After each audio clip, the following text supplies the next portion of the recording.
Mengenai nama ini, Habib Rizik Syihab. Itu nama yang membuat istana susah tidur. Karena mengiang-iang terus di kuping mereka, besok Habib akan undang siapa, besok Habib akan mengucapkan kalimat apa, besok Habib akan diwawancara oleh siapa. Jadi istana kehilangan fokus karena ada sumbu politik baru di Jakarta, dan tentu sumbu itu akan tumbuh secara nasional, yaitu ini sumbu pendek atau sumbu panjang ini? Ini sumbu pendek sebenarnya, sumbu pendek. Karena jaraknya hanya dari jalan kira-kira Menteng. Dari Menteng? Ya, Menteng Petamburan? Dari Menteng Petamburan itu jaraknya pendek. Gatot dan Habib Rizik. Tapi tergantung, kalau ditariknya dari Menteng dekat, tapi kalau ditariknya dari Bung Rocky punya tempat Sentul, Hambalang, agak jauh. Silakan Bu. Ya, saya justru ke Jakarta buat mendekatkan mendekatkan sumbu itu. Ya. Jadi Habib Rizik berasal dari simpanan memori politik kita tentang perubahan tuh. Kita ingin agar supaya ada pengimbang kekuasaan, maka kita butuh oposisi. Ternyata Pak Jokowi bilang Indonesia demokrasinya tidak memerlukan oposisi. Tetapi publik menganggap tanpa oposisi tidak ada kritik gitu. Lalu energi untuk beroposisi itu ditampunglah di Petamburan itu. Jadi salah istana sendiri. Kalau ada oposisi, orang nggak akan berkumpul mengakumulasi kemarahan dan kejengkelan politik di Petamburan kan. Jadi ini desain yang memang terbentuk secara historis karena istana menolak oposisi itu. Jadi biasa aja, Habib Rizik tiba pada momentum yang tepat, dan orang melihat dia bukan sekedar momentum tapi bisa jadi monumen. Nah, istana takut kalau ada monumen baru tuh, yang lebih tinggi daripada monumen. Iya, itu soalnya. Ini monumen Petamburan tidak mungkin dibangun lebih tinggi kan, tempatnya nggak ada soalnya. Dan apalagi Habib Rizik datang dengan monumen akhlak gitu, dan itu kan sesuatu yang nggak mungkin diturunkan oleh Satgas, apalagi oleh TNI, karena akhlak itu adalah baliho yang diikat di langit. Bagaimana musim manjat langit apa nurunin baliho akhlak itu? Yang diikat di langit dan ditanamkan di bumi ya, seperti yang ditanam di bumi itu moral. Nah, itu yang nanam itu namanya Gatot Nurmantio. Kalau yang digantung di langit Habib Rizik. Nah, oke, nanti kita akan bicara soal ini ya, dengan subjektivitas seorang Rocky Gerung ya.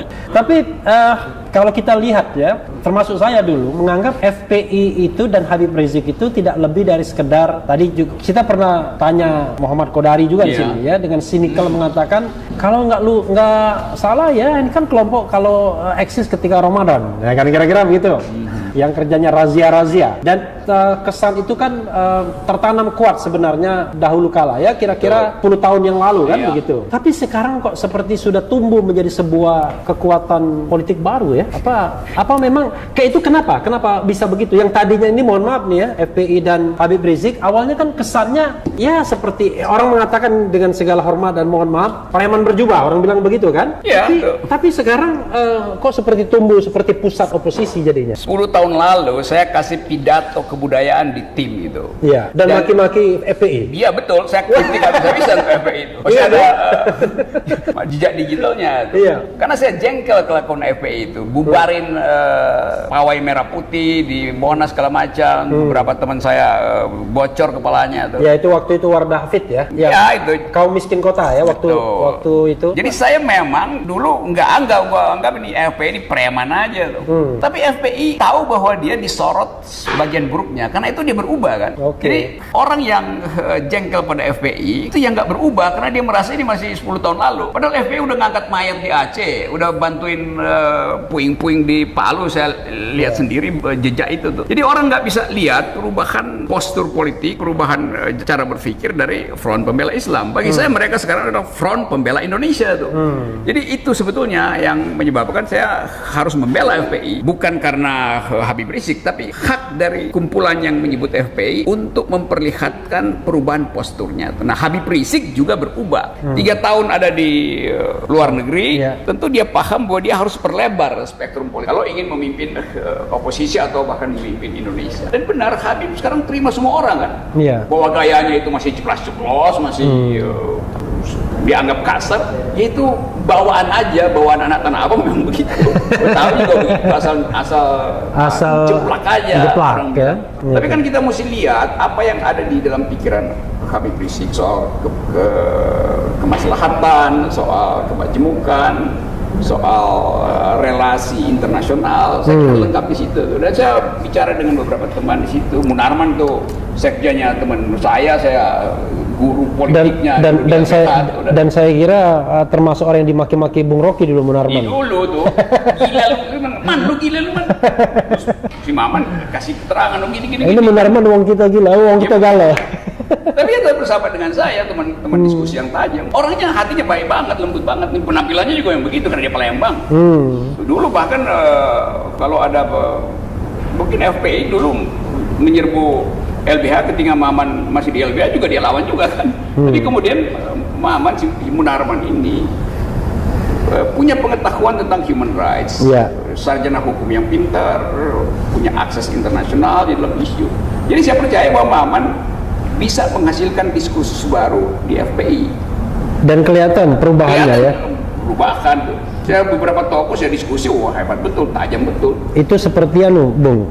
Saya share sedikit itu perjanjian Hudaybiyah. Jadi kalau di zaman Nabi itu ada yang namanya perjanjian Hudaybiyah itu begini. Kalau ada kelompok kafir Quraisy itu menyeberang ke Madinah akan dibalikin. Tapi kalau ada orang Madinah yang ke Mekah ya sudah silahkan saja, nggak perlu balik. Orang Nabi Muhammad ya dimaki-maki waktu itu, bukan dimaki-maki ya, disesalkan. Kok perjanjiannya berat sebelah? Giliran orang kita pergi, kita biarkan orang lain datang ke tempat kita balikin ke dia. Perjanjiannya begitu, iya kan? Orang maki-maki. Oh ternyata justru mereka yang datang ke Madinah lari dari Mekah karena ada Quraisy itu dikembalikan ke Mekah lagi. Dia muncul sebagai agent of change di sana, sebagai penyebar agama malah. Gitu. Jadi saya ingin mengatakan fenomena Munarman itu jangan-jangan begitu, dimasukkan ke FPI. kan kayak Kolek dulu kan, orang yang bergerak di ranah kiri lah sedikit ya kan, tiba-tiba nyebrang ke kanan. Ya karena selalu ada peristiwa yang menjelaskan mengapa seseorang justru fungsional di tempat yang tak terduga. Dan itu yang ada di kita tuh. Nah orang selalu menganggap bahwa FPI itu kanan itu. Iya. Ya memang kan identitasnya Islam itu. Iya. Ada kiri, PDIP itu. PRD dulu. PRD, bahkan itu juga teman-teman saya. Jadi saya kenal spektrum itu. Tetapi mengkanan-kanankan FPI artinya menghindari percakapan dengan yang kanan. Sama juga dengan mengkiri-kirikan PDIP. Dan itu ahistoris karena justru itu. Karena kanan kiri yang membangun negara ini kan. Iya, sila kelima Pancasila itu jelas kiri itu, social justice itu kiri. Juga ada tafsir agama bahwa itu juga adalah pesan agama, keadilan sosial. Perdebatan di konstituante itu kanan dan kiri. Ada yang ingin negara Islam, ada yang ingin negara sosialis, ada yang ingin bikin kerajaan sultan.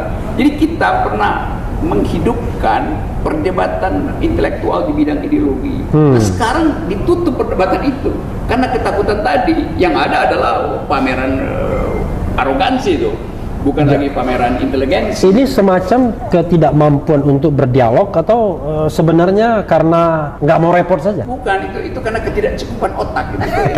Jelas begitu kan. Kalau otaknya cukup dia bisa hadapi siapa aja gitu. Saya nggak ngerti volume otak yang cukup itu berapa volumenya. Ya kadang-kadang orang merasa volume otak itu sama dengan volume sorban, padahal beda itu kan. Beda.